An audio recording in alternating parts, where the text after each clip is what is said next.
Welcome to Deep Thought. The truth is inside of you, right? And let me give a shout out to Mr. Lucario, because this is something he says a lot, and I have to attribute that saying to him, but I thought it was an appropriate title for this podcast. Now, the interesting thing about when I'm recording this podcast, I wasn't going to get this today. Yeah, I wasn't, because you know what? Sometimes I don't always have the title of what I'm going to do, or even know what I'm going to do until a few seconds before I actually do it, right? But this is Deep Thought, and part of Deep Thought is just going with the flow, ideas, and everything. Now, the irony is the truth inside of you, actually, it came from something else I shared on one of my private sites. Because I was just talking about one other subject, but then I started talking about something else, and I was like, oh, wait a minute. That's deep. Like, I'm going to tell you what. Sometimes, I'm going to tell you, here's a issue I have. I can't see myself. I can't see myself. And as I told a dear friend recently, I don't get a lot of feedback about Rom. I don't get a lot of reflection. I'm serious. I've told people constantly, I've told women in particular, it's like, I don't know if I'm physically attractive. You know, it's nice to think that I am to some women, but I don't really hear it that much.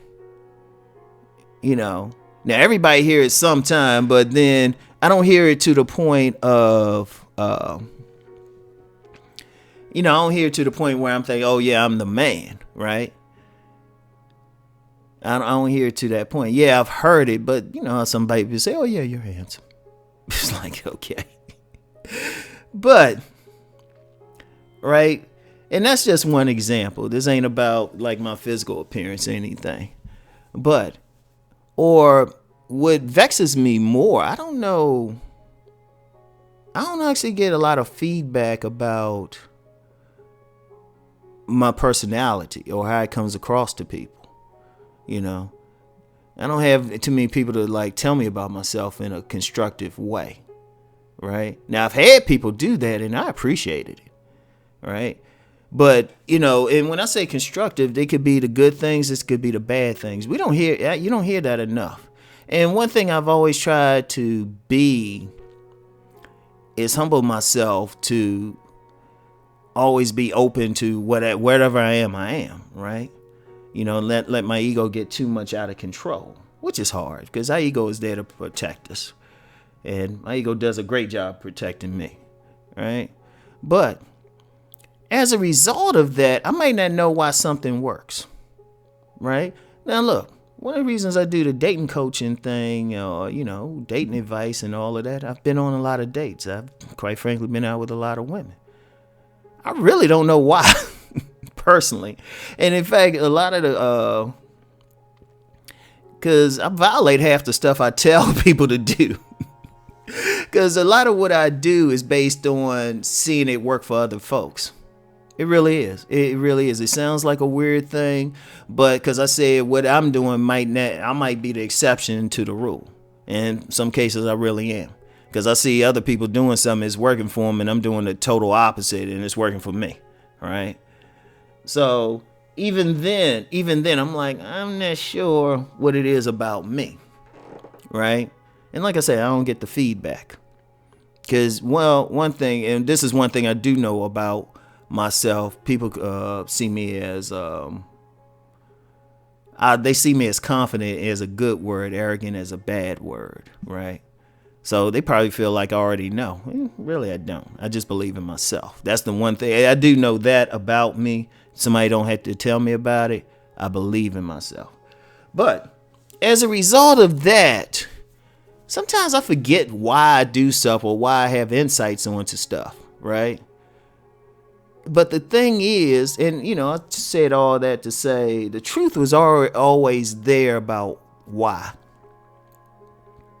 The truth was always there. The truth is inside of you. You already know why, but sometimes you don't consciously know why. Because if you start doing something, develop a habit, personality trait, or whatever, I mean, that's, it becomes something. It get to the point is instinct, right? Let me use the relationship example again, right?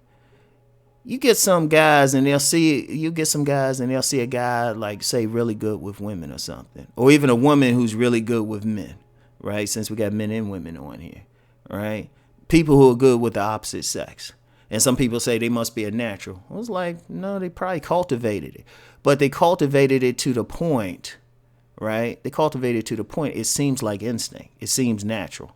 And that's how it is. Like if you play in a sport or something, like you see like these basketball players do these moves on the court. None of the moves are natural. Like I guarantee there was some place they had to learn that move. A coach taught them that move probably when they were young. And they've done it so much that it's instinct. That's why people practice. That's the main reason about practicing. That's why practicing is very important. That's why a concert pianist will spend hours playing, right? They will spend hours playing. That's one thing I do. Like when I'm making like maybe the live videos, I always critique it. I always critique it. I always look at it. It's like, okay, my head's moving around too much. I'm not doing this. I need to sit back more, something like that. And if somebody were to watch them, they would probably say, oh, yeah, you know what? I can notice some little minor differences. And then, it might seem natural to people. Like people will say, you seem so natural with this. And it was like, how much practice I got? Like I give you an example, right? I remember back when I first did this public access TV show in the DC area. It was called Love and Happiness, right? And it was the first episode, and I was just, everybody was nervous. The host was nervous. The other guests were nervous. And I was a featured guest, right? It was talking about this pamphlet I wrote back then, right? Called Finding a Good Man, right? So I'm sitting there and everybody was like, that's one of those times I did get feedback. It's like, you were just so cool and calm, right? And it seemed so natural.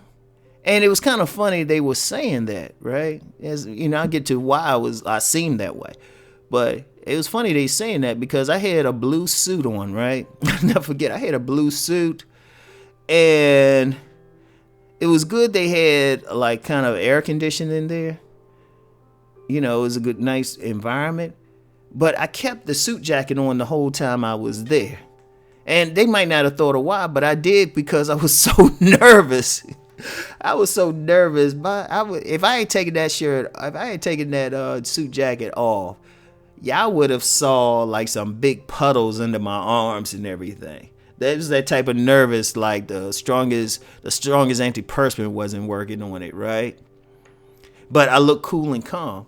But it wasn't something I thought about, but it was something I had developed earlier when I was in high school and used to do school plays.